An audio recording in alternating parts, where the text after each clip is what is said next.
नमस्कार दर्शक बंधु मु प्रीतिनंदा आपण मानक स्वागत जनाऊँ यूट्यूब चैनल को आज विशेष सूचना।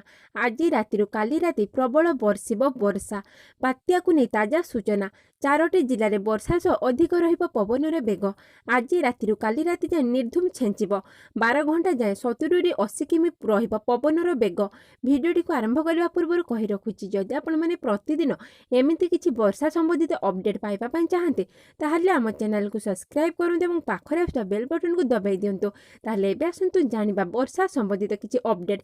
सतर्क रहिबाकु 4टी जिला को आंचलिक पाणीपाग केन्द्र परामर्श।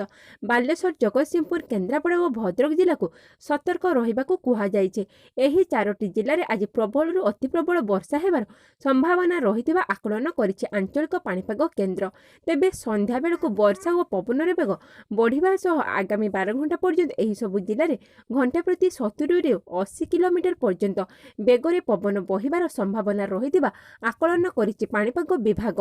बात्या बुलबुल प्रभाव में पुरी, जगतसिंहपुर, बालेश्वर, केन्द्रापड़ा और भद्रक जिले में प्रबल वर्षा हबार संभावना रहिथिबा बेले विशेषकर 4टी जिले में तथा जगतसिंहपुर, बालेश्वर, भद्रक और केन्द्रापड़ा आज राति काली राति पर्यंत प्रबल अति प्रबल वर्षा सांगक घंटा प्रति 70-90 किलोमीटर बेगरे पवन बहिबा ने कहिछि पाणीपाग केन्द्र।